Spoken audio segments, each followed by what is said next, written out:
മൈതാനത്ത് റെക്കോർഡുകൾ കോഹ്ലിയെ പിന്തുടരുന്നത് പതിവ് കാഴ്ചയാകുന്നു. കൊൽക്കത്തയ്ക്കെതിരെ രോഹിത് ശർമ്മ സ്ഥാപിച്ച ബാറ്റിംഗ് റെക്കോർഡ് പഴങ്കഥയാക്കി ചെന്നൈക്കെതിരെ വിരാട് കോഹ്ലി പുതിയ ചരിത്രം കുറിച്ചിരിക്കുകയാണ്. 2020 അന്താരാഷ്ട്ര മത്സരങ്ങളിൽ നിന്ന് വിരമിച്ചെങ്കിലും IPL ഇന്നും തന്റെ ബാറ്റിംഗ് കരുത്തിന് ഒട്ടും കുറവ് വന്നിട്ടില്ലെന്ന് തെളിയിക്കുകയാണ് RCBയുടെ മുൻ നായകൻ. ചെന്നൈക്കെതിരെ വലിയൊരു സ്കോറിലേക്ക് ഉയരാൻ സാധിച്ചില്ലെങ്കിലും തകർപ്പൻ റെക്കോർഡ് സ്വന്തം പേരിലാക്കാൻ കോഹ്ലിക്ക് സാധിച്ചു. IPL ഒരു ടീമിനെതിരെ ഏറ്റവും കൂടുതൽ റൺസ് നേടിയ താരമായാണ് വിരാട് കോഹ്ലി മാറിയത്. ചെന്നൈക്കെതിരെ 36-ാം മത്സരത്തിലിറങ്ങിയ കോഹ്ലി ആകെ 1174 റൺസ് നേടിക്കഴിഞ്ഞു. 18 പന്തിൽ 22 റൺസാണ് ഇന്നലത്തെ മത്സരത്തിൽ കോഹ്ലി നേടിയത്. കൊൽക്കത്തയ്ക്കെതിരെ 36 കളിയിൽ നിന്ന് 1161 റൺസ് നേടിയ മുംബൈ ഇന്ത്യൻസ് താരം രോഹിത് ശർമ്മയുടെ റെക്കോർഡാണ് കോഹ്ലി മറികടന്നത്. ചെന്നൈക്കെതിരെ 16 റൺസ് നേടിയപ്പോഴാണ് കോഹ്ലി രോഹിത്തിനെ പിന്നിലാക്കിയത്. ഈ റെക്കോർഡിൽ 3-ാം സ്ഥാനത്തും കോഹ്ലിയാണ്. പഞ്ചാബ് കിങ്സിനെതിരെ 1159 റൺസാണ് കോഹ്ലി നേടിയത്.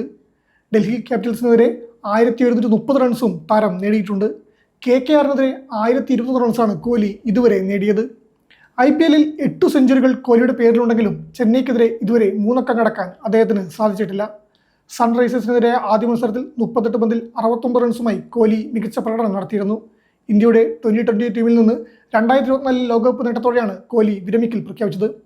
മത്സരത്തിൽ ആദ്യം ബാറ്റ് ചെയ്ത RCB 3 വിക്കറ്റിന് 230 റൺസാണ് നേടിയത്.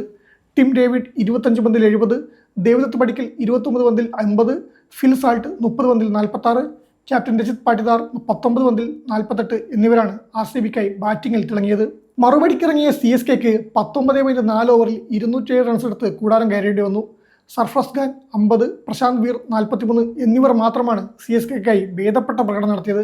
RCBക്കായി ഭുവനേശ്വർ കുമാർ 3 വിക്കറ്റും കൃണാൽ പാണ്ഡ്യ, അഭിനന്ദൻ സിംഗ്, ജേക്കബ് ഡഫി എന്നിവർ 2 വിക്കറ്റും വീഴ്ത്തിയപ്പോൾ സുയാഷ് ശർമ്മ 1 വിക്കറ്റും സ്വന്തമാക്കി. അന്താരാഷ്ട്ര T20 നിന്ന് വിരമിച്ചെങ്കിലും ഇപ്പോഴും T20യിൽ തകർപ്പൻ ബാറ്റിംഗ് പ്രകടനം നടത്താൻ കോഹ്ലിക്ക് സാധിക്കുന്നുണ്ടെന്ന് എടുത്തു പറയേണ്ടതുണ്ട്. കോഹ്ലി RCBക്കൊപ്പം മികച്ച പ്രകടനം ഇപ്പോഴും കാഴ്ചവെക്കുന്നുണ്ട്. അവസാന സീസണിൽ RCB കിരീടം നേടിയിരുന്നു. ഇത്തവണയും സജീവ കിരീട പ്രതീക്ഷയിലാണ് വിരാട് കോഹ്ലിയുടെ RCB ഉള്ളത്. റെക്കോർഡുകൾ വിരാട് കോഹ്ലി എന്ന ഇതിഹാസത്തിന് കേവലം അക്കങ്ങൾ മാത്രമാണ്. 2005 RCBയെ തങ്ങളുടെ കന്നി IPL കിരീടത്തിലേക്ക് എത്തിച്ച ആ പോരാട്ട വീര്യം ഒട്ടും ചോർന്നു പോയിട്ടില്ലെന്ന് ഓരോ ഇന്നിംഗ്സും തെളിയിക്കുന്നു. രോഹിത് ശർമ്മയെ പോലുള്ള താരങ്ങളുടെ റെക്കോർഡുകൾ തിരുത്തിക്കുറിക്കുമ്പോഴും കോഹ്ലിയുടെ ലക്ഷ്യം വ്യക്തിഗത നേട്ടങ്ങൾക്കപ്പുറം തന്റെ ടീമിന്റെ വിജയമാണ്.